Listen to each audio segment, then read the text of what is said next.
Bon, bonjour, je vais attendre que, si je n'ai pas l'appui des images et des textes, ça va être difficile pour moi. Vous m'entendez comme ça? Non. Bon, ça ne fait rien.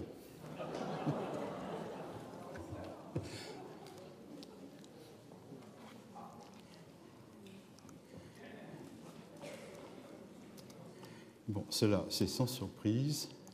La suite, c'est secret.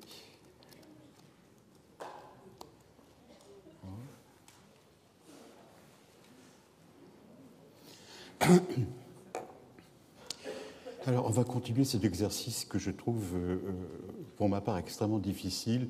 J'avais commencé mon enseignement ici avec les choses les plus simples qui étaient, on prend un texte, on voit ce qu'il y a dedans, on en parle, on le commente, et c'est naturellement quelque chose d'extrêmement simple. Hein. L'historien rend compte de sa documentation, et si la documentation est nouvelle, eh ben, c'est très bien. Là, vous voyez, ce qui m'arrive, c'est que j'essaye, pour arriver à tout comprendre, à rentrer dans une documentation qui n'existe pas. Bon. Et ça vous fait rire. Bon. C'est bien de le prendre gaiement. C'est cette population du temple. C'est-à-dire que c'est ça qui est enrageant. Il y a une de nos documentations fondamentales qui manque. On sait qu'il y a le palais, il y a la ville qui est plus ou moins absente, et le temple qui est complètement ailleurs. Alors que si vous regardez du côté de l'Irak, eh ben c'est exactement le contraire. Le temple est omniprésent. Le palais, pas tellement, parce qu'à notre époque, les palais, ils sont sous l'eau, ils n'ont pas encore été trouvés, ou bien ils ont été entièrement détruits. Et là, on a la paix. À Eshnouna, par exemple, on a retrouvé le terrain rasé. Bon, c'est aussi simple que ça. Et la documentation des gens à côté, des bourgeois, bon, et puis,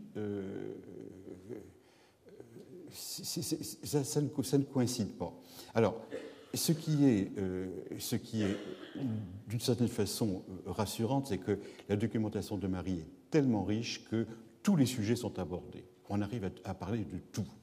Seulement, là, sur le domaine du temple, on a des points documentés, et puis il faut essayer de tout rassembler. Alors, vous voyez ce que j'ai entrepris de faire.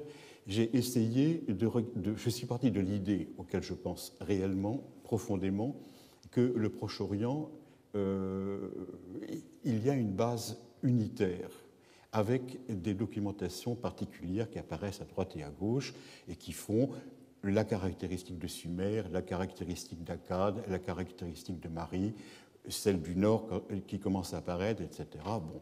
Mais il y a une immense culture homogène à l'intérieur qui représente l'unité proche-orientale et dont de plus en plus les gens se rendent compte à l'heure actuelle. Je ne suis pas le seul à me rendre compte. Tout le monde s'en rend compte qu'à l'heure actuelle, il faut renoncer à la grande idée qui était celle que mes maîtres m'ont appris, qu'il y avait à l'origine Sumer qui a irradié sur le monde. Bon. Et petit à petit, les barbares aux alentours ont été acculturés. Ça, c'est une vision grecque des choses, où vous avez un centre culturel et une barbarie environnante. Bon, ça, maintenant, on l'a abandonné. Seulement, pour arriver à retrouver ce qui est le soubassement et l'unité du Proche oriental, eh bien, il faut jongler avec des documentations qui ne sont pas synchrones. Et vous avez vu, on est allé prendre, c'est ce que je vais prendre, une documentation administrative qui renseigne sur l'origine des gens du Temple. Parce qu'on a les actes, on a les énumérations des gens. Mais on ne vous dit pas,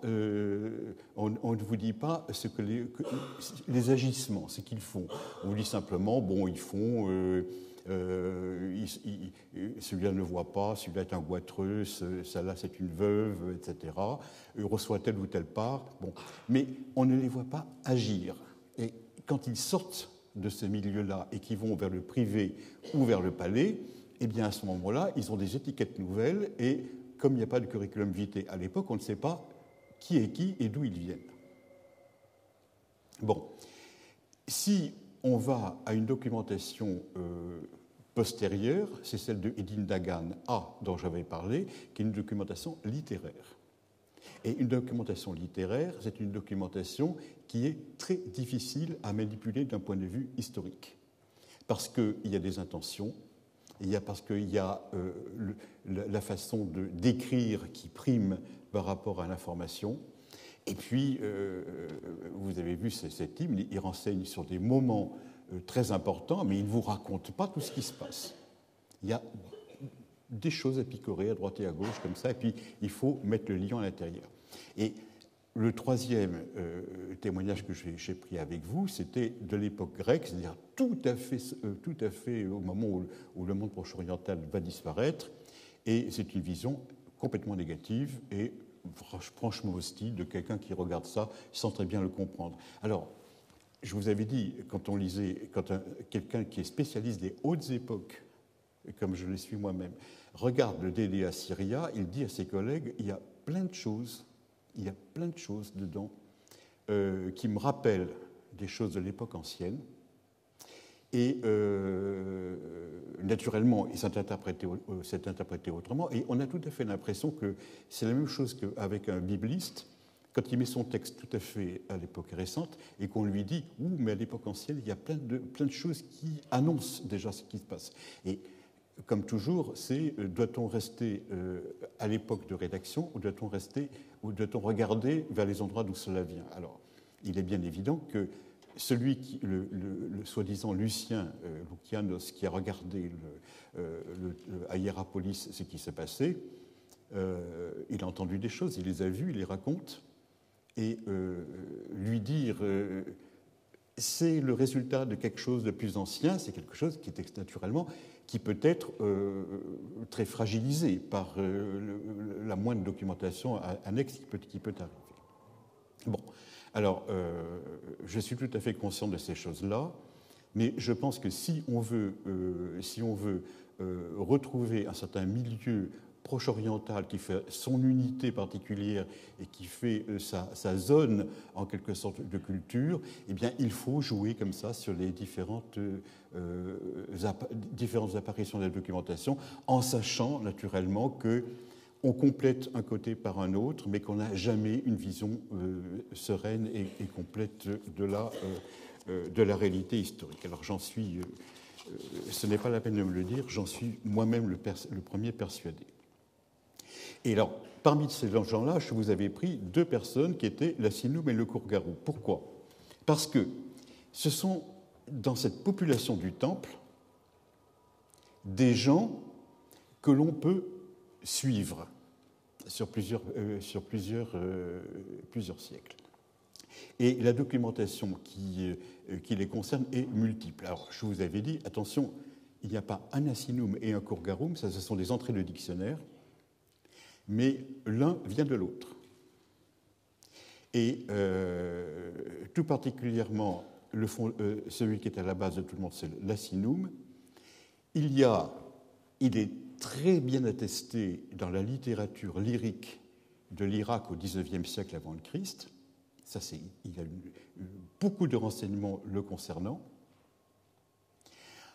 On l'a attesté dans les textes littéraires aussi de l'époque du premier millénaire, dans ce que l'on appelle les présages. Et les présages sont extraordinairement intéressants parce qu'ils vous décrivent la vie quotidienne. Et vous pouvez piocher beaucoup de choses dedans, quoique jamais la situation historique ne soit précisée. Bon. Le grand avantage des Assinous, c'est que maintenant, en dehors de ces attestations littéraires, ils apparaissent dans une documentation réelle qui est celle des textes de Marie. On vous parle d'Assinous dont on vous donne des noms, dont on vous décrit ce qu'ils font, que l'on entend parler, alors que si vous regardez du côté de l'Irak, ce n'est qu'un type littéraire. Alors, c'est là où il va falloir jouer, naturellement. Si c'est un type littéraire, il faut regarder dans la littérature ce dont on parle, comment on le définit, comment on le décrit, etc. Mais en même temps, Marie elle nous donne la chance de le voir apparaître réellement dans des situations concrètes et précises. Alors, je vous avais dit, si on reprend cette population du temple d'après les 3 documentations, celle que je vous ai donnée, j'ai appelé A, la première documentation administrative, B, la seconde documentation littéraire, et C, le témoignage extérieur, ils sont partout des marginaux. Ce sont des marginaux. Bon, la documentation A, c'est extrêmement clair. Dans le temple, les analyses de Gelb sont absolument magnifiques de ce point de vue-là. On peut les raffiner parce qu'il y a de nouveaux textes qui sont apparus. Mais fondamentalement, ce sont des gens qui sont des réprouvés ou des chassés, dont on veut se débarrasser, ou qui se réfugient au temple parce qu'ils quittent un monde qui leur est hostile. Et il y a manifestement autour d'eux une hostilité ambiante, et celle-là, elle est toujours perceptible. Bon. C'est très important d'arriver à voir un petit peu en gros cette société, parce que, comme je vous ai dit, comme c'est là que la prophétie, qu'une certaine sorte de prophétie se précise, on va comprendre pourquoi il y a des gens qui l'acceptent et d'autres qui ne l'acceptent pas. C'est là fondamentalement qu'il a. Parce que quand les gens vous parlent de prophétie, en général, ils considèrent qu'il y a un seul prophète. C'est celui par la bouche duquel Dieu parle. Et alors à ce moment-là, on pense plutôt à Isaïe, à Jérémie. Ça ne suffit pas, n'est-ce pas? Ça suffit pas. Il y a quelques grands prophètes, et puis il y a une masse prophétique. Et c'est cette masse prophétique qu'il ne faut pas négliger et qu'il faut arriver à avoir. Ces gens, non seulement ils sont des marginaux, alors c'est surtout visible par A, mais ils sont aussi, ça on l'a vu très nettement, ils sont costumés jusqu'au déguisement. Alors, les costumes, il est bien évident qu'à l'époque, nous n'avons pas de documentation figurée. Mais quand on regarde les descriptions dans les textes, on se dit que c'était certainement pas la sobriété qui était la chose recherchée le plus. Le roi de Marie est tout content des belles plumes qu'il peut se mettre. Alors imaginez le roi qui arrive avec des plumes. Je vous dirais que quand vous regardez un Louis XIV, les plumes, il connaît. Il connaît. Bon. Il a des dorures partout. Mais regardez la mode aussi avant. Bon, il y a du clinquant partout aussi. Les gens se montrent. Rares sont les sociétés où il y a une toge immaculée avec laquelle on se présentait au peuple. En général, on ajoutait une bande pourpre, on mettait du lustre un petit peu à l'intérieur, etc. Bon. Et alors, il ne faut naturellement pas croire que la décoration soit le propre des femmes. Il est bien évident que dans la mesure où, quand une femme reste chez elle, et quand elle sort, on lui met un voile sur la tête. Bon, vous me direz, c'est peut-être un cache-misère, mais en même temps, ça prouve que si on lui met un voile sur la tête, eh ben, c'est pas la peine de faire d'avoir tellement de soucis de ce qu'on va se mettre. Vais-je me mettre en tailleur ou en petite jupe, etc. Un voile sur la tête, ça résout les problèmes. L'homme, au contraire, sort avec... Alors, il a une perruque sur la tête parce que ça lui permet de se protéger du soleil, qui au Proche-Orient n'est pas une chose négligeable. Bon, il a une perruque sur la tête, où il peut avoir un chapeau, etc. Et il a tous les ornements extérieurs. Et c'est l'homme qui se promène avec tous les colifichets qu'il faut avoir, à peu près comme dans l'agent animal. Vous voyez la somptuosité d'un coq par rapport à la triste présentation uniforme des petites poules qui l'entourent. Si vous me permettez ce genre d'expression, de comparaison un petit peu hâtive. Bon. Alors, vous imaginez, dans une société de ce genre, quand on reproche aux gens leur déguisement, ce qu'ils doivent avoir. Et vous avez vu, quand on avait vu Idin Dagan A, que non seulement il porte un chignon, mais qu'il s'est mis toute une série de rubans de toutes les couleurs attachés au chignon, Alors ça, le roi ne se présente pas comme ça. C'est-à-dire qu'il faut imaginer vraiment ces gens, ces milieux comme étant des milieux de carnaval. Hein, et des choses qui attirent l'œil, de clinquants, ils font du bruit, ils attirent l'attention sur eux. Donc il faut vraiment avoir une vision chaude et coloriée de la situation. Alors, vous voyez qu'en B et en C, vous avez aussi, ils sont sous de bruit, hein, c'est-à-dire qu'ils ont toute une série de tambours sur lesquels ils tapent dessus. Avec le sumérien vous dit avec le plat de la main et le tranchant de la main, donc il doit y avoir toute une série de modulations. Et c'est justement dans cette frénésie de plumes, de rubans, de poussière, de chaleur, de bruit, etc., qu'arrive l'automutilation et qu'arrive aussi la prophétie. C'est là qu'il faut le rajouter, parce que pour l'instant, on n'a pas vu le phénomène de la prophétie, mais il est en filigrane derrière. Et il faut se mettre dans des moments de ce genre. Alors, quelqu'un qui est sous de chaleur et de bruit, et qui est en pleine exubérance, à ce moment-là, il poussera des cris, et dans les cris, il y aura des sons articulés auxquels certaines personnes vont faire attention ou vont déclarer qu'il ne faut pas faire attention parce que vous voyez bien d'où ça vient. Voilà, et c'est là que se pose le problème. Alors, je vous avais fait le parallèle avec les hijra, et je crois que c'est quelque chose qui est extrêmement important. Je vous avais dit, les hijra, ce sont des gens qui sont aux Indes, surtout dans l'Inde d'avant que les Anglais n'arrivent. Hein. Bon, ils faisaient partie de la culture. C'était des gens qui montrent bien l'aspect bizarre des choses. C'est-à-dire que ce sont des gens qui sont émasculés, plus ou moins volontairement, ou qui sont des impuissants de nature. Mais leur présence est nécessaire dans un mariage parce qu'ils apportent la fécondité. Et c'est là que l'on se dit, mais comment est-ce que cette chose est possible? C'est là que commence à rentrer cet aspect des contraires dont chacun s'appelle. Bon.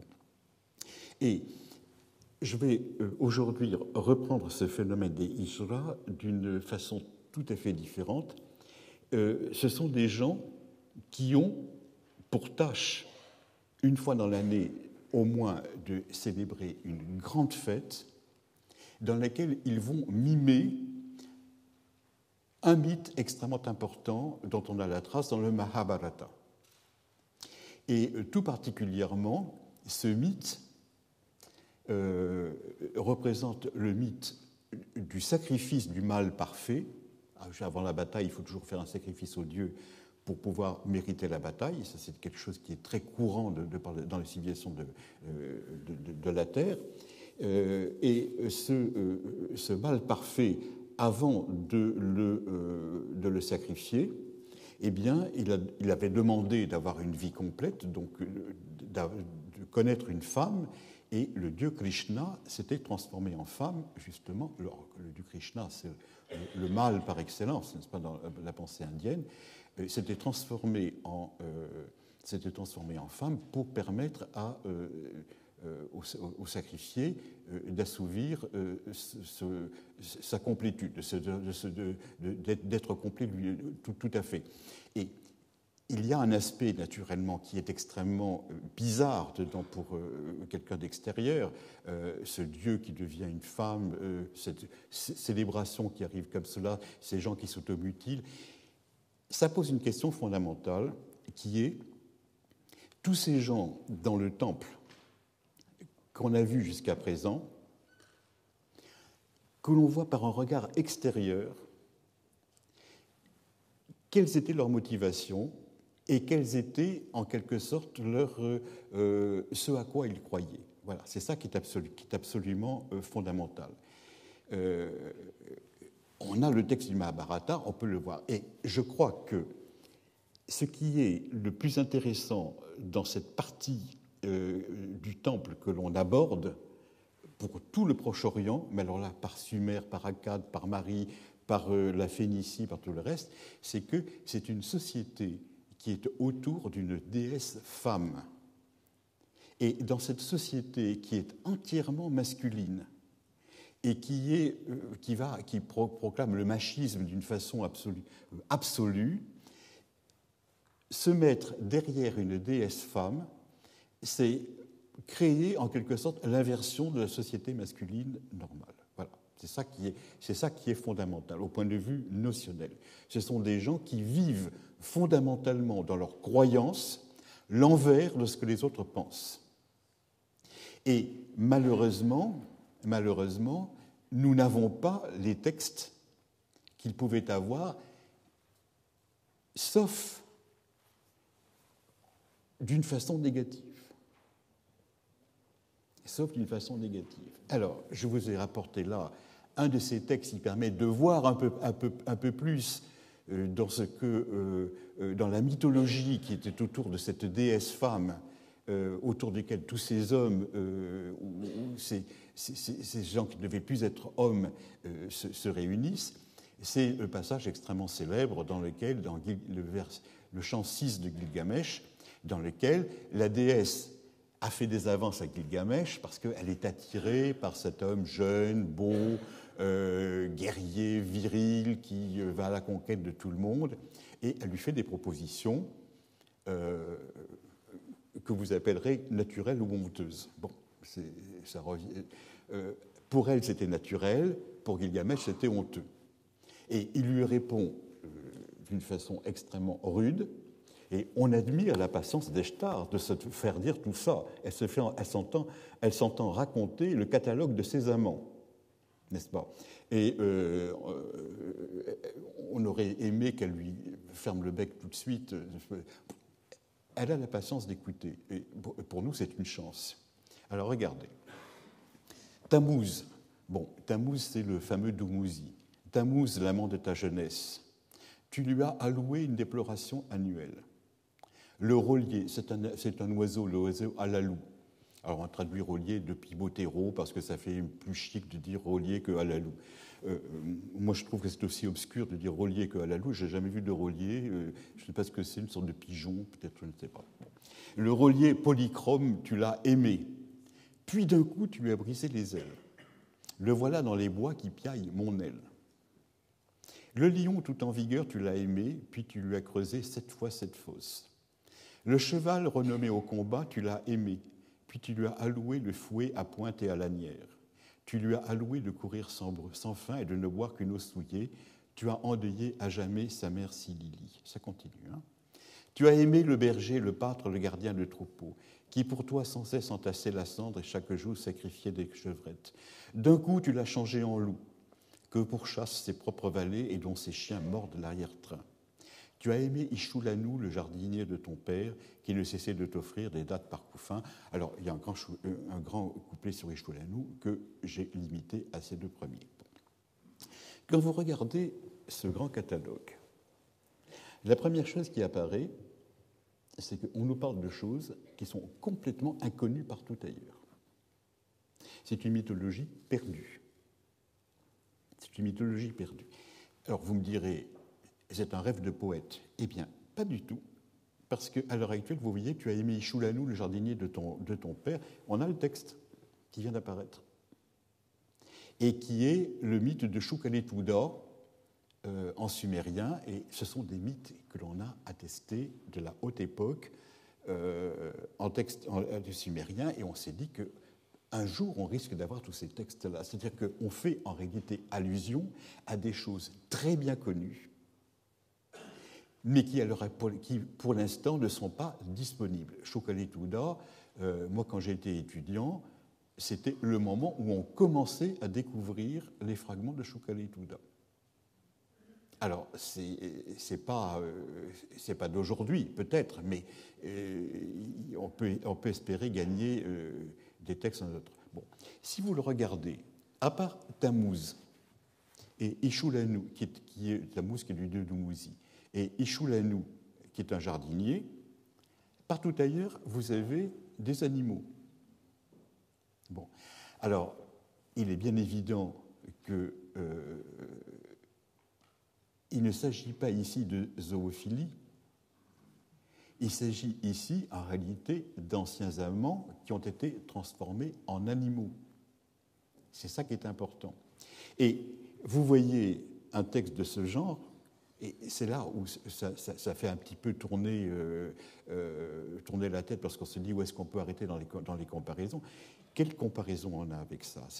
La comparaison qu'on a immédiatement, c'est avec Circé qui se trouve chez Homère, hein, dans laquelle, après avoir eu un amant, elle le transforme en animal. Et elle le transforme, vous savez, dans le texte homérique, avec un rabdon, un bâton, elle le tape, et il devient à ce moment-là un animal. Et si vous regardez, chaque fois, le relier, tu l'as aimé, puis d'un coup. Alors d'un coup, c'est la traduction, tu l'as frappé, et tu lui as brisé les ailes. Chaque fois, n'est-ce pas, on a tout à fait l'impression qu'on a ici toute une série de mythes étiologiques. Regardez le premier qui est extrêmement clair. Le relier polychrome, bon, le culte de Dumouzy, c'est quelque chose on va revenir tout à l'heure dessus. Le relier polychrome, tu l'as aimé. Puis d'un coup, tu l'as frappé, tu lui as brisé les ailes. Le voilà dans ces bois qui piaillent mon aile. Mon aile, ça se dit capi. Et manifestement, c'est le cri de l'oiseau. C'est-à-dire que d'après le cri de l'oiseau, on lui donne son nom et on crée son mythe. Vous avez ça exactement dans la mythologie grecque. Vous avez exactement ça dans la mythologie grecque. Dans la mythologie grecque, par définition, il y a toute une série de métamorphoses d'un être humain en animal suite à une histoire qui, très souvent, est de sens sexuel, où il y a eu une divinité qui a fait des frasques, etc. Bon, c'est bon. Et il est évident que la fabulation que vous avez là, je ne vous dis pas que les métamorphoses du grec et du latin viennent d'ici, mais je vous dis que c'est exactement le même état d'esprit. Je ne vous dis pas que Circé est la même que Ishtar, mais c'est la même façon de raconter les choses, c'est la même façon de voir le rapport avec une divinité sorcière, etc. Alors, si vous regardez tout ce catalogue, ce qui est évident et ce qui est choquant d'un point de vue babylonien, vous avez une femme qui n'est pas choisie, mais qui choisit. On ne vous dit pas le relier t'a aimé. On dit tu as aimé le relier. Et chaque fois, c'est ça qui est fondamental, n'est-ce pas? C'est-à-dire que c'est une femme, c'est là où l'on voit réellement l'inversion sociale. Ce n'est pas dans une société babylonienne normale, on ne dit pas d'une femme qu'elle épouse, on dit qu'un homme la prend. La femme lui est donnée. La femme lui est donnée et le mari la prend. C'est ça qui est le vocabulaire. Ici, ce n'est pas ça du tout. C'est elle qui aime, c'est elle qui prend l'initiative, c'est elle qui laisse tomber, c'est elle qui divorce en quelque sorte. Voilà les choses que... Et alors, chaque fois, elle a transformé son amant en quelque chose d'autre. Et c'est ça qui est absolument scandaleux. Et c'est ça qui est absolument inadmissible pour la pensée mésopotamienne.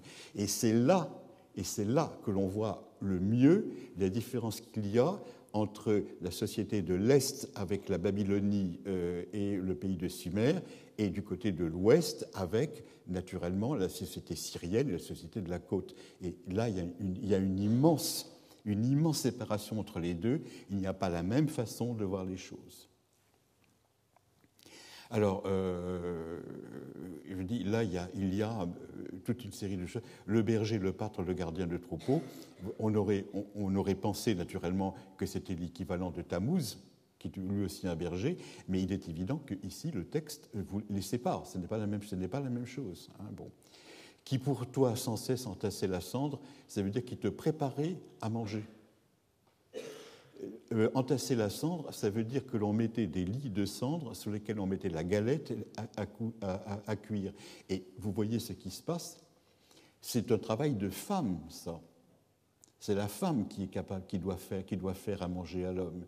Et ici, vous avez exactement l'inverse dans cette société, c'est l'homme qui prépare à manger à la femme.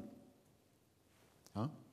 Et celui qui garde le berger, le berger qui garde ses troupeaux, le gardien de son troupeau, vous voyez ce qui lui arrive, il est transformé en loup, c'est-à-dire en animal contre lequel le berger doit lutter, et les aides du berger, c'est-à-dire les valets et les chiens, se retournent contre lui au lieu de l'aider à chasser le loup, puisque c'est lui qui est devenu un loup. Alors, vous avez exactement ici, comme cela, le tableau complet de cette société inverse. Bon.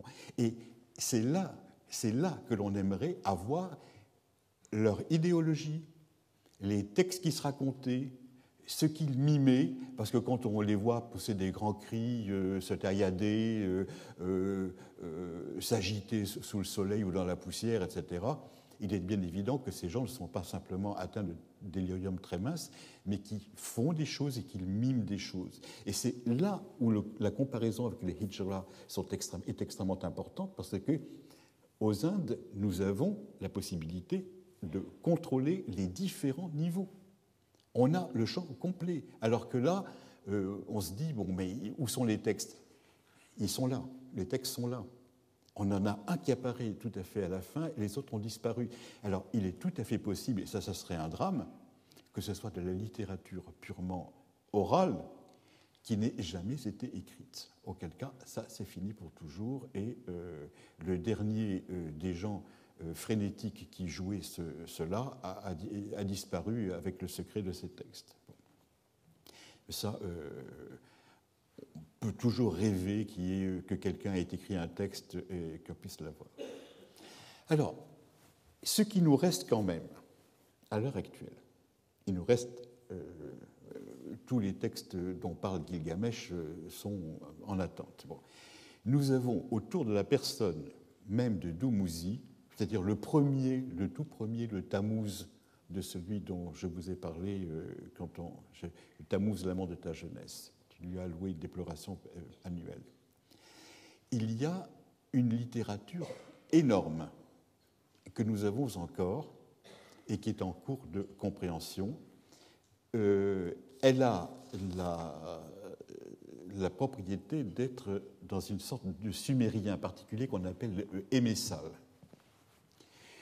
L'Emessal est quelque chose qui... le sumérien normal s'appelle de l'Emegi.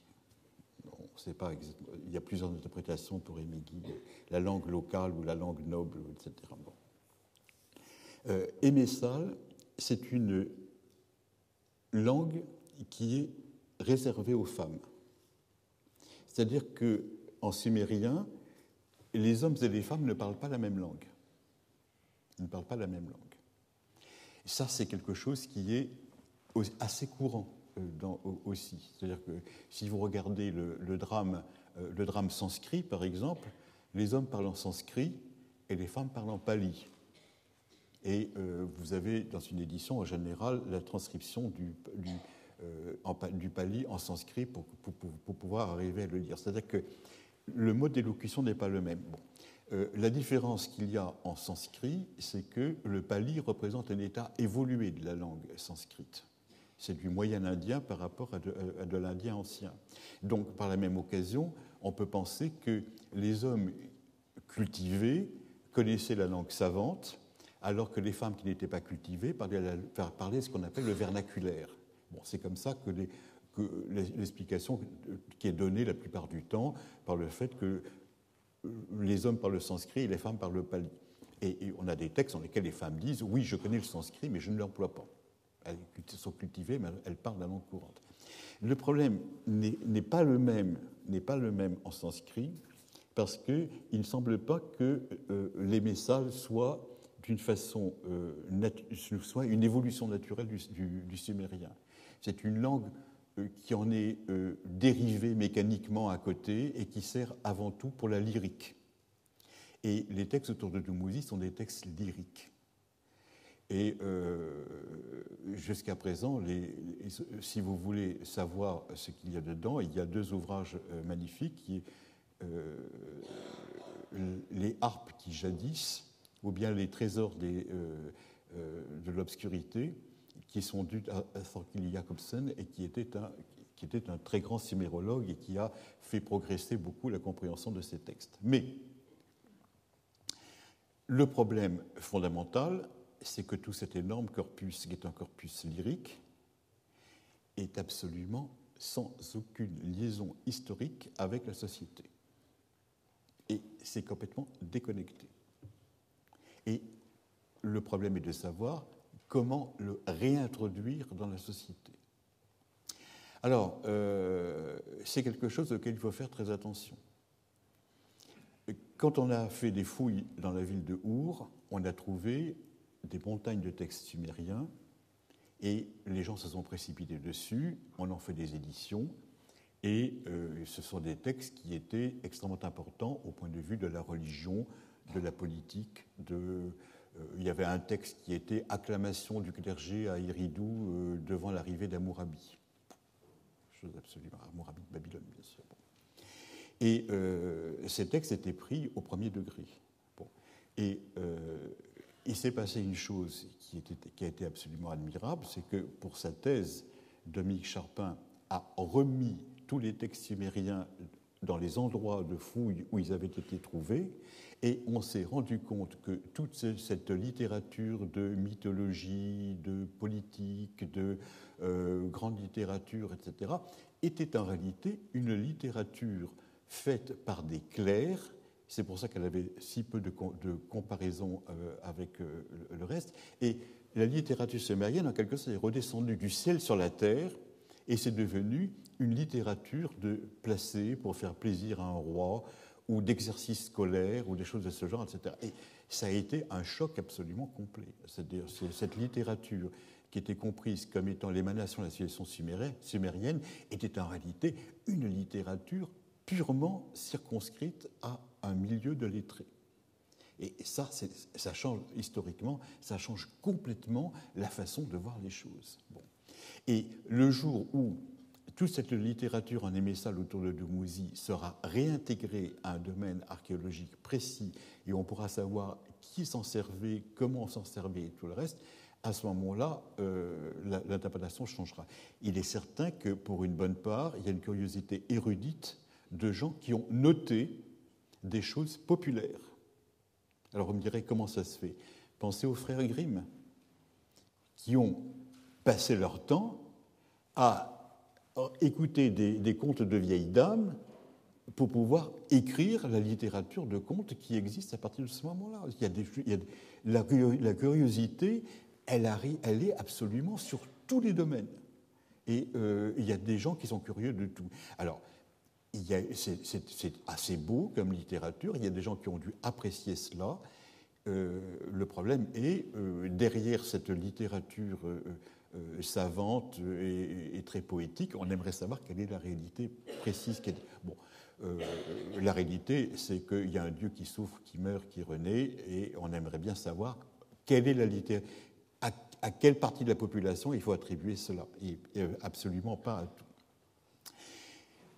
Quand on regarde du côté de la Syrie, on voit que Dumuzi existe parfaitement. Je vous ai dit qu'il faut faire très attention.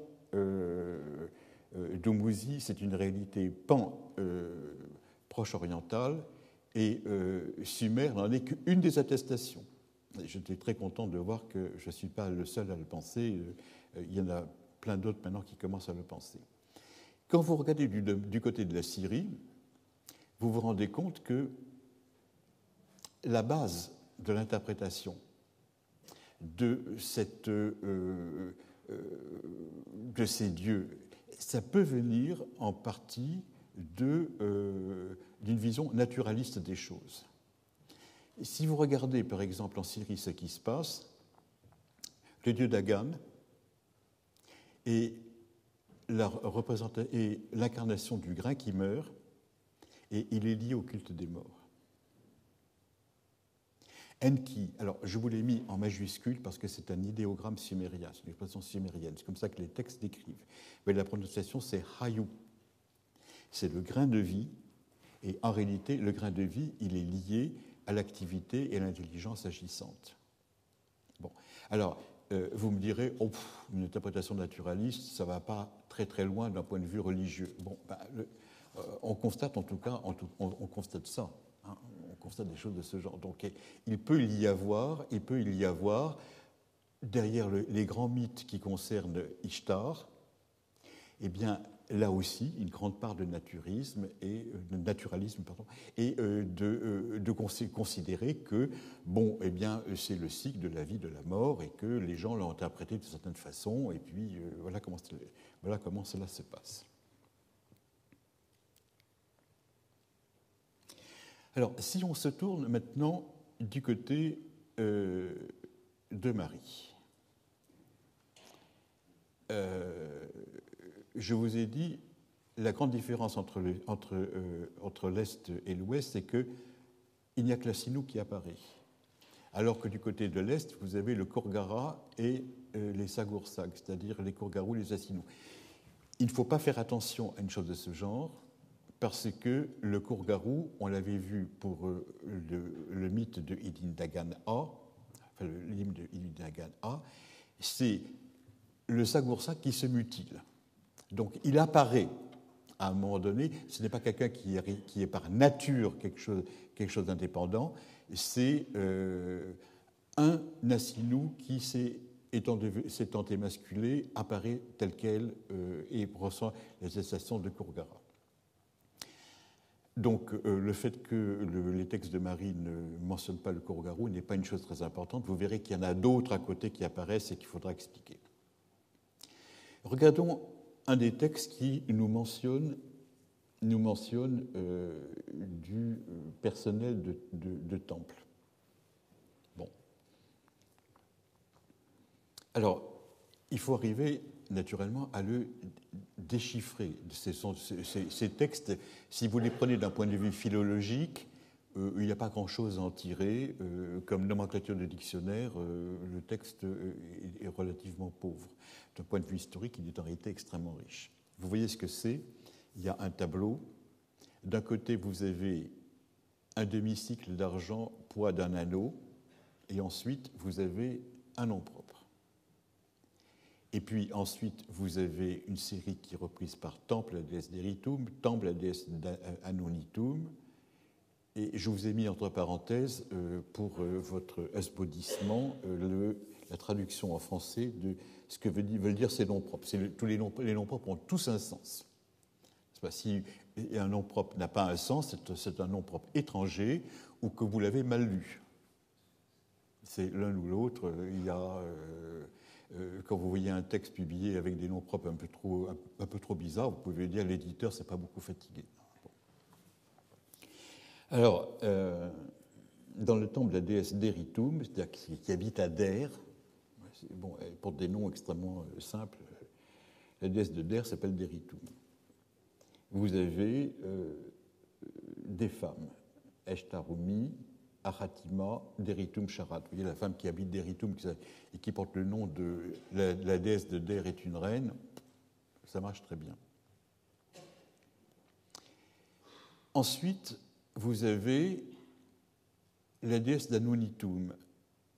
C'est là où vous voyez apparaître des hommes. Alors le premier rameau, il est cassé. Hein, sa première partie, on n'arrive pas à la lire, il y a un trou à la place. Ensuite, vous avez Chélébou, qui s'appelle le renard. Goussanou, on ne sait pas ce que ça signifie. Troisième registre, Temple la déesse Anonitum. Le scribe s'est reposé, il a mis blanc, blanc, blanc. Et puis après, tout d'un coup, vous avez Ilirasnayou, mon Dieu, est doué de sagesse. Une dame qui s'appelle Dame. Et puis un bout de nom propre qui s'appelle Enrani. Il me dit, qu'est-ce qu'on peut faire avec un texte de ce genre? Vous me direz, bon, on le laisse de côté. On n'en tire rien. Alors, ce qu'il faut savoir, c'est que, par ailleurs, on sait que Chélébou et Ilirasnayou, ce sont des Assinous. On le sait par d'autres documentations, que vous allez voir par la suite. Deuxièmement, dans le temple d'Anonitum, si vous en avez un qui est un Assinou, qui est Chélébou, il a forte chance à parier que Amou, X, Amou et Goussanou, ce sont des Assinous aussi. Bon. Le plus clair, c'est un demi-cycle d'argent poids d'un anneau. Pourquoi est-ce que l'on donne un anneau portant le poids d'un demi-cycle d'argent? C'est une somme standard qui est donnée à un messager. Ça veut dire que ces gens sont arrivés au palais avec un message.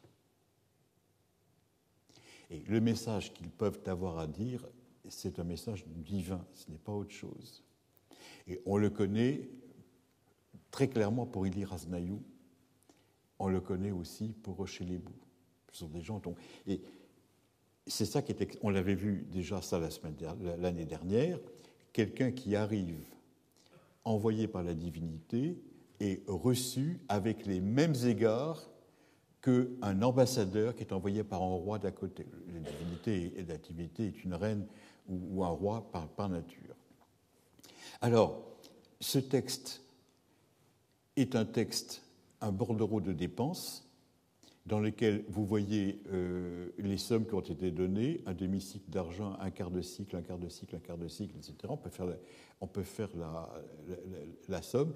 Cette somme a été donnée en échange de tous les messages qui sont arrivés portés par ces gens-là. Si vous regardez ce texte, il n'a naturellement pas d'autre sens que les messages sont arrivés au même moment. C'est pas un texte, il n'y a pas de date. Il n'y a pas de date. Donc, on ne peut pas dire que c'est un compte annuel ou mensuel.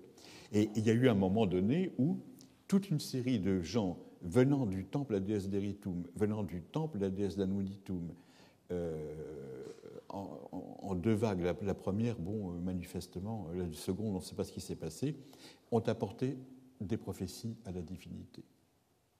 Et là on le voit très nettement, parce que c'est le tarif qu'ont les messagers.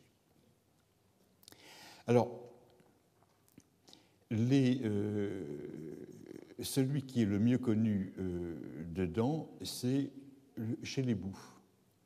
Chez les Bous, c'est-à-dire le renard, il est ici, il émarge dans le temple de la déesse Anunitum, et nous avons encore un texte dans lequel un message de lui nous est transmis. C'est la grande prêtresse et qu'il est allé trouver pour lui parler de la façon dont il vivait dans le temple d'Anunitum et qui le transmet au roi. Et vous allez voir comment ça se passe. Autre chose, dit la grande prêtresse. Alors, c'est un texte 2698, que c'est moi qui l'ai édité, je l'ai beaucoup changé depuis, la traduction que vous avez est nouvelle. Chez les Boum Lassinou m'a dit ceci. J'avais reçu de celle que tu sais de la bière Idatum. Alors, on lit tout le texte, je vous le commenterai après. Lorsque j'ai versé l'Idatum dans le feu, alors elles m'ont donné de la bouillie dans un vase à colle au lieu de farine. Une première fois, je l'ai pris calmement. Il y a eu une seconde fois, alors que j'en étais arrivé au versement de l'Idatum. Ils ont refait le coup de lui donner de la bouillie au lieu de donner de la farine. Maintenant, c'est la troisième fois. Elles se sont installées dans le temple. Moi, j'habite au large. Alors, je suis désolé, mais c'est le texte qui le commande. Hein. Je peux vous le dire en acadien, si vous voulez. Inazé ou Shinatim. À d'autres époques, je vous l'aurais dit en latin. Et vous l'auriez compris. En outre, ma nourriture, c'est le roseau de l'enceinte. Bon. Alors, ce qui est important ici, c'est, chez les Boum, vous décrit sa vie dans le temple où il est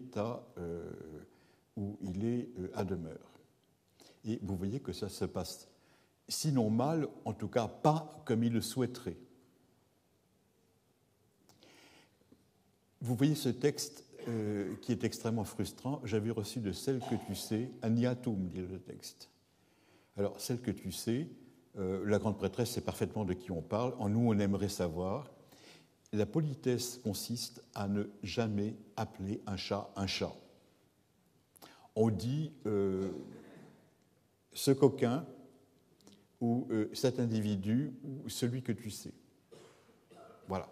C'est comme ça que l'on parle, on ne dit pas le nom. Bon. Et cela est extrêmement dommageable parce que lorsque l'on se rebelle contre le roi de Marie, on dit celui-là, en parlant du roi de Marie, et quand vous découvrez les textes 4000 ans après, vous dites de qui on parle. Eh bien, à un moment donné, il y a quelqu'un qui se coupe toujours dans une lettre, alors quand vous prenez le dossier complet, vous dites « Ah bon, on parle du roi de Marie ». Au début, ce n'était pas évident de trouver dans le palais du roi de Marie des lettres racontant des horreurs sur lui, n'est-ce pas ? La police, simplement, a attrapé ces documents dans la campagne, les a envoyés au roi, elles ont été archivées et nous n'avons pas la réaction du roi quand on lui a lu ces lettres. Bon, ça, c'est autre chose. On n'a pas l'aspect journalistique que nous pouvons avoir à l'heure actuelle. Bon. J'avais reçu de celle que tu sais de la bière Idatum. La bière Idatum, c'est une sorte de bière avec laquelle on fait des sacrifices. Et le sacrifice, ça consiste à faire une libation et on verse la bière dans le feu. Alors, vous me direz, si on verse la bière dans le feu s'éteint. Bon, ben, semble-t-il, non. Bon, je ne sais pas ce qui se passe, mais enfin, vous voyez très bien, on fait une libation et ça n'éteint pas le feu. Lorsque j'ai versé l'idatum dans le feu, ou on peut le verser à côté, théoriquement, on fait une deuxième offrande. Ça, c'est l'offrande pour que la divinité boive. On lui fait une offrande pour que la divinité mange. Et on lui verse de la farine. Et cette fois-ci, la farine n'a pas été donnée, on a donné de la bouillie, et en plus dans un vase à colle.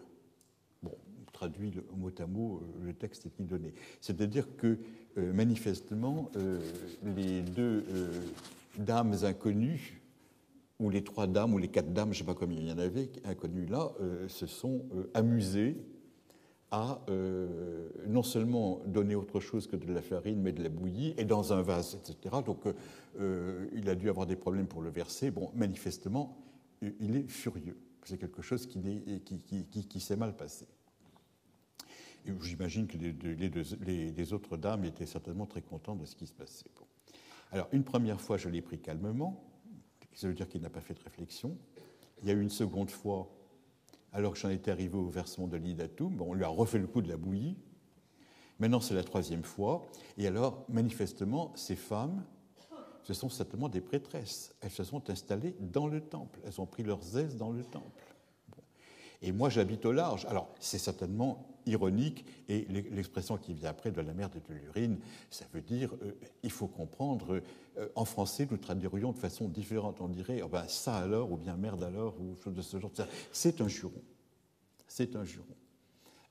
Quand j'avais édité le texte la première fois, je ne connaissais pas assez bien ce genre de texte babylonien et je l'avais pris d'une façon dramatique. J'avais dit, moi j'habite de la mer de l'urine et je m'étais dit, oh ben c'est le temple, ça veut dire que le temple qui se trouve en dehors de Marie est un temple abandonné et que les paysans se servent de ce temple pour un usage immodeste.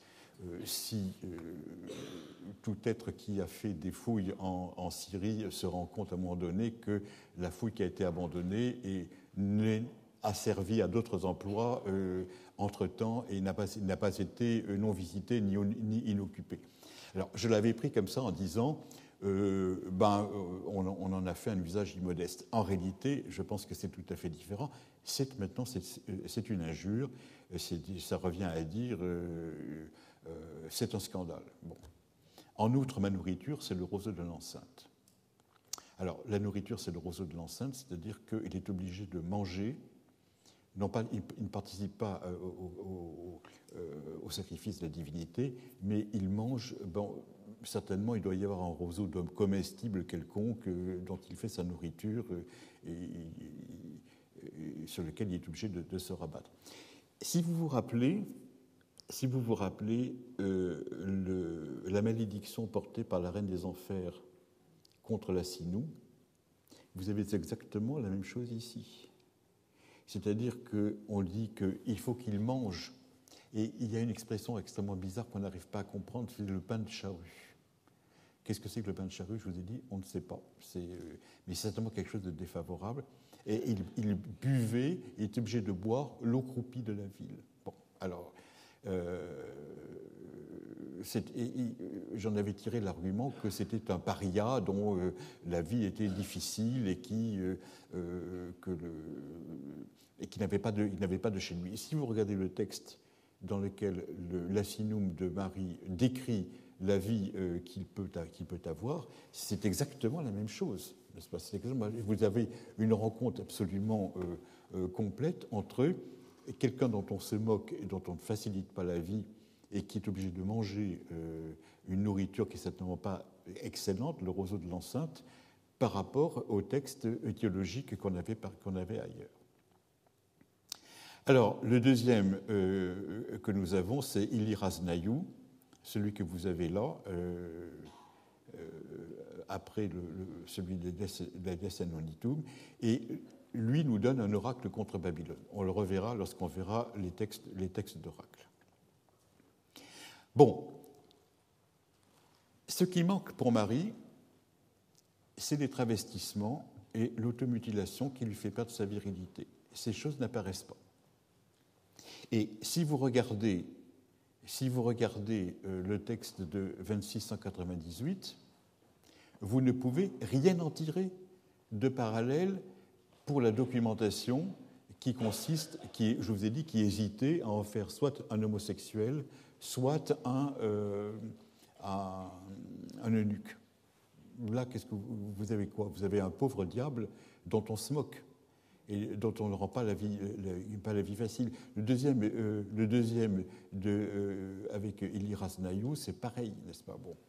En revanche, ce qui est très clair, c'est que quelqu'un comme Iliraznayou, il a une formation de nom propre qui n'est pas normale. Elle n'est pas normale. C'est une formation qui est autre que celle qu'on peut avoir. Alors, à quoi pouvait-il ressembler? Eh bien, si vous êtes allé au musée de Damas, vous n'avez pas pu ne pas voir la représentation qui est celle de Urnanché. Il y en a d'entre vous qui l'ont vu? Alors, je vous l'ai mis de profil parce que depuis la découverte de cette statue, qui est un des fleurons du musée de Damas, la question c'est il ou elle. Alors, je m'empresse de dire à ceux qui disent c'est d'après l'extérieur manifestement une femme que ce n'est pas très galant, parce qu'elle ne représente pas tout à fait les critères que nous pouvons avoir. Alors, les gens vous disent, regardez sa croupe. Bon, le problème, c'est que la personne est assise et on ne sait pas très bien comment elle est représentée, et elle a une poitrine. Bon, ça, une poitrine, elle n'est pas exagérée, n'est-ce pas? Bon, elle n'est pas exagérée. Est-ce que vous lui trouvez une tête féminine?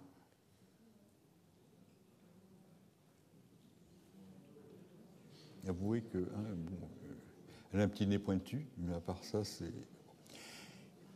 Le problème, c'est que, alors, les esthètes vous disent, vous n'avez qu'à la regarder, c'est une femme. Bon. Les philologues vous répondent Urnanché. Ur, c'est un nom propre d'homme qui commence ainsi. Et pas un nom de femme. Ça veut dire celui de Nanché. Celui de Nanché. Et dans le texte qui accompagne, la personne parle d'elle au masculin. Elle parle d'elle au masculin. Donc, le nom propre est masculin. La phraséologie est masculine. L'apparence est féminine. Conclusion, c'est un eunuque. Bon, il est bien évident que... alors là, il faudrait avoir d'autres... bon, c'est un chanteur. C'est un chanteur. Alors, les gens vous disent, bon, eh bien, c'est extrêmement simple, c'est un castrat. Et alors, se pose à ce moment-là une très grande question. Un castrat, c'est quand même quelque chose qui est peut-être un modernisme, parce que la seule caractéristique que l'on ait pour un chanteur à l'époque, c'est qu'on lui fait dormir les yeux. L'homme a les yeux crevés, l'enfant a les yeux crevés. Et ne riez pas, elle a les yeux crevés. Et alors, on peut dire à ce moment-là qu'il y a une métonymie. On a appelé une autre partie par une autre, mais très souvent, les chanteurs, on vous dit, ils voient ou ils ne voient pas. Bon. Et là, théoriquement, les yeux ont l'air tout à fait normaux, etc. Bon, je pense que la notion de chanteur, ici, doit être prise d'une façon tout à fait avec précaution. Parce que dans le palais de Marie, vous avez beaucoup de chanteuses que l'on considère comme des femmes secondaires du roi, mais il n'y a pas de chanteurs. Et rien n'indique que certaines chanteuses sont des hommes qui seraient des castrats. Rien ne l'indique. Ça, c'est forcer la documentation et vous les trouver à tout prix. Et je pense que la personne que vous avez là risque de représenter justement cette population autour. Elle n'a pas été trouvée dans le palais. Hein. Ça risque de représenter justement cette population ambiguë dans le cercle de la déesse, où vous avez des personnalités qui sont ni hommes ni femmes. Et bien évidemment que si on se pose la question, c'est qu'elle n'est ni homme ni femme, parce qu'elle est masculin d'un point de vue grammatical et féminin d'un point de vue de la forme. Alors, ce qu'il y a à côté des Assinous, la plupart du temps, dans le temple, ce sont des gens on les appelle des murhum. Et je vous ai dit que murhum, ça signifiait le fou, celui qui est complètement fou, c'est-à-dire qui a la cervelle dérangée. C'est ça que ça signifie d'un point de vue étymologique. Et les seuls renseignements que nous ayons par rapport à eux, qui sont constants, vous savez que chaque fois que l'on transmet un message au roi, on envoie en même temps que le message une mèche de cheveux pour que le roi puisse éventuellement poursuivre des interrogations oraculaires à ce propos. Et quand on parle d'un murhum, au lieu d'envoyer une mèche de cheveux, on envoie une touffe de cheveux. On dit etkum. Et il est tout à fait possible que cela soit une allusion directe à la masse de cheveux qu'il avait sur la tête et que l'on a à ce moment-là pour la définition dans la Bible de toute une série de gens qui sont des excités et qui vivent en bande et qui sont pas qui sont alors eux considérés comme de faux prophètes. Bon, l'autre renseignement que l'on a par rapport à eux, c'est qu'ils mangent de la viande crue et tout particulièrement pris sur un animal vivant. C'est-à-dire on leur donne l'animal et ils le mangent vivant. Bon.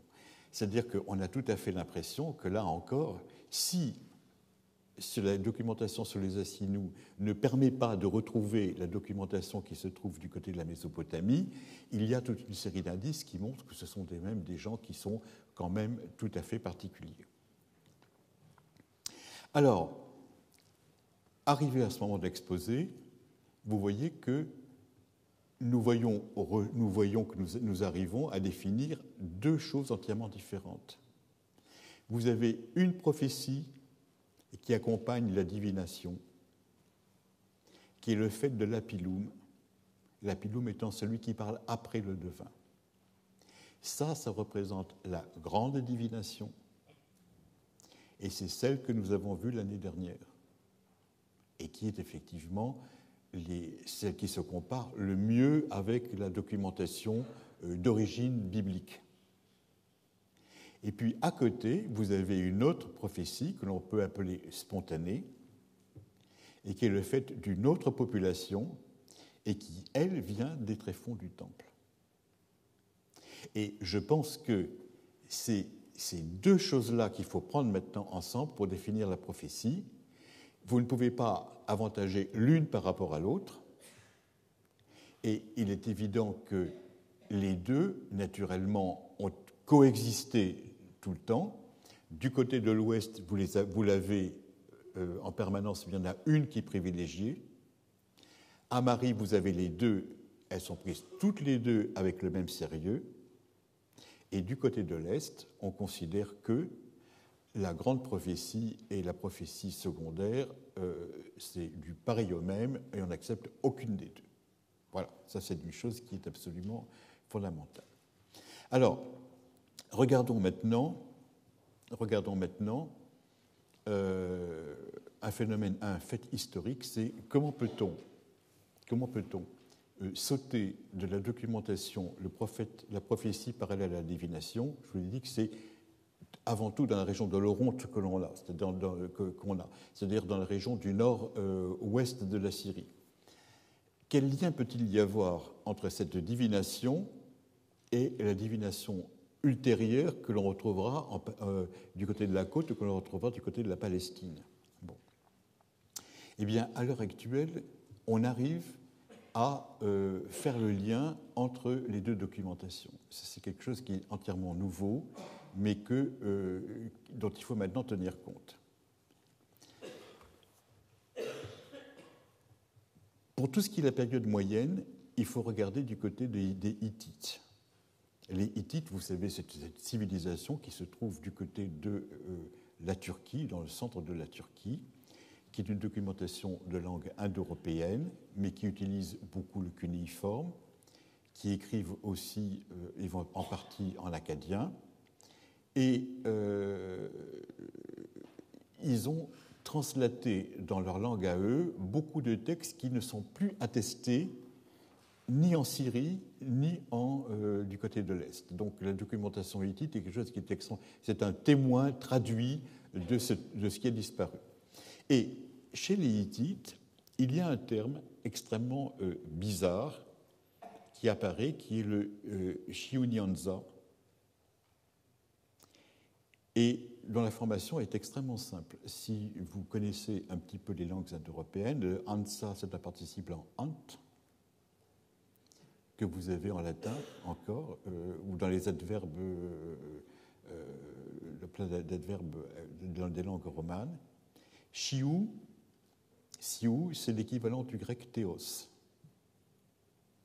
Et le iya est un verbe, et c'est sert à former des verbes. C'est le siunyanza, et c'est celui qui a en lui le Dieu. C'est l'homme qui porte en lui la divinité, au sens étymologique du terme. Le siou et le théos, ça vient du terme indo-européen qui signifie le ciel. Bon. Cet individu, il est attesté dans des prières. La deuxième prière contre la peste et la prière de Mursili à la déesse Soleil. Chez les Hittites, le Soleil est une femme et non pas un homme. Bon. Et il a comme rôle, non pas de purifier, ce n'est pas un prêtre purificateur, c'est un prêtre qui informe sur l'impureté qui peut exister. Et voici dans la prière pour la peste ce qu'il dit, et alors que vienne l'inspirer c'est le Siunyanza, que vienne l'inspirer et qu'il le dise, c'est-à-dire quel mal il y a dans le pays et qui empêche que le Dieu et le roi, que le Dieu bénisse le roi et fasse que le pays se porte bien. Ou bien que l'établisse la vieille, le magicien la ruspice, ou bien qu'un individu le voit dans un rêve. Alors, la vieille, c'est quelque chose qui est fondamental dans les textes hittites. On le traduit en général par la sorcière. C'est la vieille femme qui est au courant des secrets pour bien faire un rituel, pour faciliter les choses, etc. Et en quelque sorte, c'est le répondant féminin du magicien. Et vous avez la ruspice, il faut prendre la ruspice dans le sens propre de celui qui regarde les oiseaux. Il regarde les oiseaux. Donc vous voyez que l'inspiré est capable de raconter ce qui se passe de la même façon qu'un magicien, qu'une magicienne, ou que quelqu'un qui regarde les oiseaux. Ou bien qu'un individu le voit dans un rêve. Et vous verrez qu'à Marie, le rêve et la prophétie marchent ensemble. Bon. Voilà quel est le rôle de l'inspiré. Vous en avez un exemple, on pourrait prendre d'autres exemples. Ça peut permuter avec celui qui regarde des rêves. Et on disait, bon, eh bien, on est descendu du XVIIIe siècle mariotte pour l'Oronte au XIIIe siècle hittite, et puis il y a encore un bond terrible à faire du XIIIe siècle jusqu'à l'époque hébraïque. Hein. Bon, il y a quand même un grand enjambement à faire.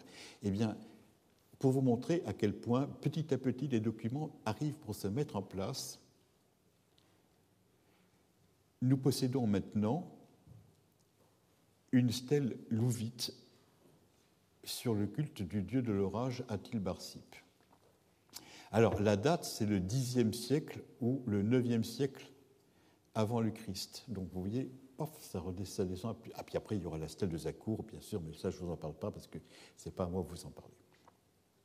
Alors, qu'est-ce que c'est que le louvite ? Le louvite, c'est une langue apparentée au hittite et qui est écrite et qui a survécu des langues indo-européennes du côté de l'Ouest lorsque le Grand Empire hittite s'est écroulé.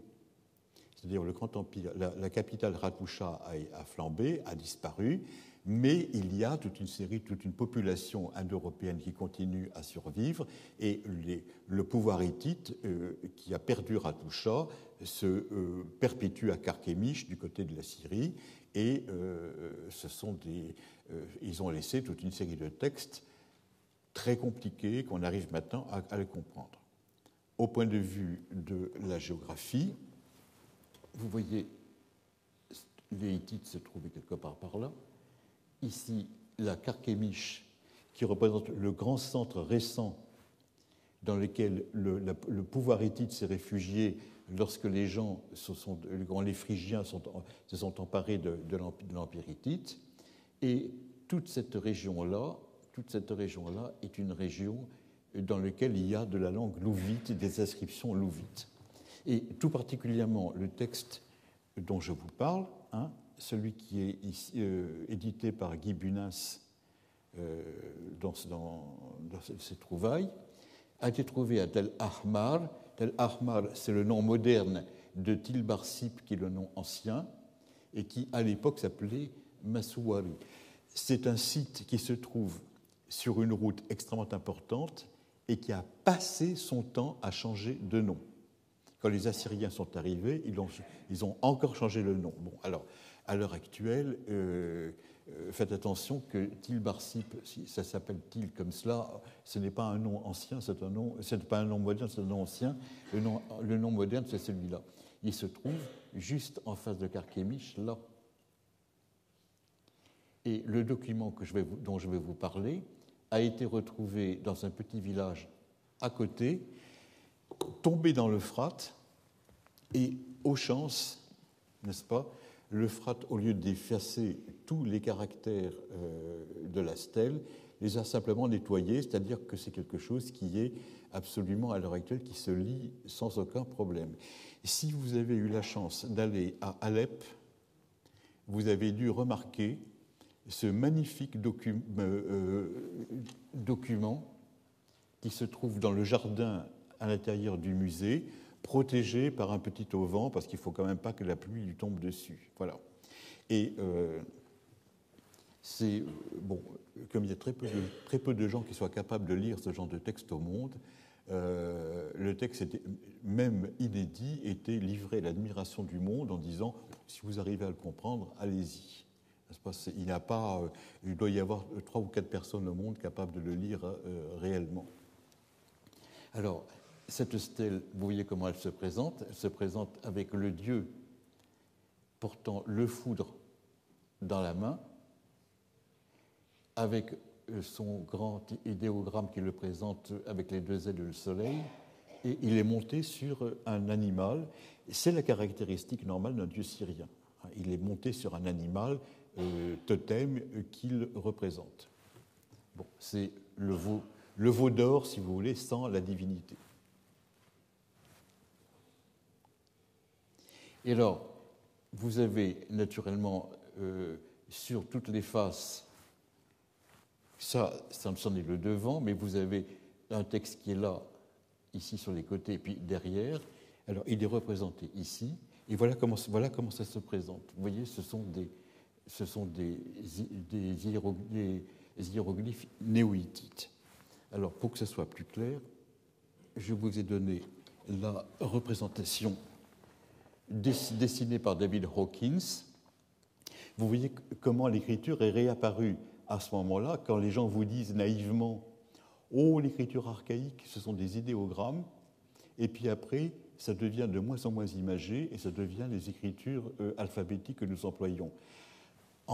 Quand ils se sont mis à créer une écriture, ils ont réécrit des idéogrammes. Hein, et regardez ça, ça signifie « moi ». Moi, ça commence toutes les inscriptions. Bon. Et avouez que c'est quand même quelque chose qui est évident. Wamu, c'est-à-dire avec la main, il se désigne lui-même pour dire « c'est moi qui ai fait tout ce qui suit ». Et alors, ensuite, vous avez toute une série de signes, naturellement, avec, vous voyez les têtes ici, bon. Et le texte, naturellement, se poursuit ainsi. Donc, c'est ce qu'on appelle boustrophédon, c'est-à-dire comme un bœuf qui laboure. C'est-à-dire que le bœuf va jusqu'à une partie du champ, et puis il revient, et il refait son sillon comme cela. Bon. Alors, ce qui est intéressant ici, c'est ça. C'est ça. Bon. Ça, c'est le signe du dieu. Personne n'a expliqué pourquoi le dieu était représenté comme ça. Ben, ça veut dire le dieu de l'orage. Voilà le dieu, puis vous avez le signe de l'orage ensuite. Alors, voilà un texte, une stèle. Comme toutes les stèles, elle va raconter un des hauts faits du roi. Et le roi, naturellement, le roi est victorieux, parce que s'il n'est pas victorieux, il ne fait pas de stèle. C'est quelqu'un d'autre qui le lui fait à la place. Bon, ça c'est bien évident. Donc, toutes les stèles chantent la gloire d'un roi. Et dedans, oh, qu'est-ce qui s'est passé? C'est moi qui fais ça? Voilà comment ça se présente. C'est une écriture, c'est une langue qui était extrêmement simple, mais qui est abominablement compliquée quand quelqu'un l'édite. Parce que, vous voyez, chaque signe a reçu une valeur phonétique, mais chaque idéogramme, pour simplifier les choses, a été appelé en latin. Alors, Deus, ça veut dire Dieu, Exercitus, ça signifie l'armée, et Solium, ça signifie le siège. Bon. Et l'inspiré m'a dit, établit Tarunt de l'armée. Wa, c'est le début de la phrase. Mou, c'est moi. Vous avez une vraie langue indo-européenne. C'est assez facile à le voir. C'est-à-dire, asazata, c'est à annoncer. Et le ta, c'est l'équivalent de le taux du grec, dans les verbes grecs, si vous en avez fait un petit peu, n'est-ce pas, etc. Alors, voilà l'inspiré se dit Deus na mihi sa, c'est-à-dire celui dans lequel il y a la divinité, et vous retrouvez dans la langue louvite exactement la même chose que dans la langue hittite. C'est-à-dire que le terme, alors Deus, on sait que ça se lit massa, et vous avez le complément phonétique, massanamis, avec le participant mi, louvite, égale siunians en hittite. Vous avez quelqu'un qui dit au roi, si tu veux conquérir le pays et être victorieux, il faut que tu fasses une fondation pour le dieu Tarhunt de l'armée. Ça ne peut pas être un devin qui dit une chose de ce genre. Parce qu'un devin vous dira, et ça on le sait chez les titres, ça fonctionne comme à Belluni ou à Marie, il lui dira, tu vas gagner, tu ne vas pas gagner, par oui ou par non. S'il donne un message extrêmement précis, établi Tarhunt de l'armée, eh bien, c'est que c'est quelqu'un qui va beaucoup plus loin dans le concret, et c'est exactement comme ça que les prophètes disent déjà à Marie, il faut que tu fasses une offrande à telle divinité. Pour la petite histoire, regardez bien Tarhunt. Tarhunt, c'est la grande divinité de l'époque. Ça vous rappelle quelque chose ?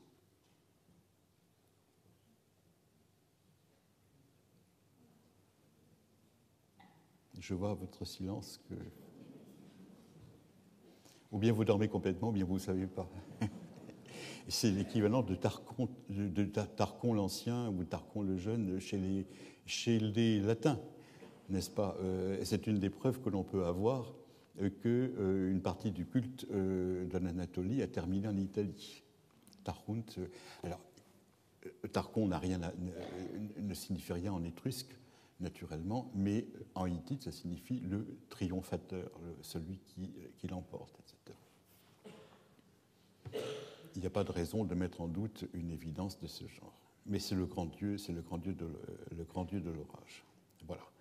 Donc, il est évident que du côté de l'Ouest, on a maintenant le lien complet entre les textes de l'Oronte attestés par Marie, les textes hittites qui montrent qu'il y a un prophète qui est capable de dire au Dieu, au roi, ce qui ne va pas.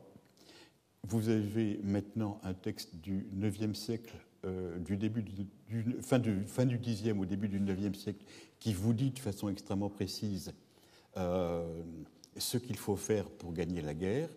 Vous arrivez après à la stèle de Zakour et vous avez après dans les textes de comment ça s'appelle hébreu, vous avez la fin. Donc la ligne complète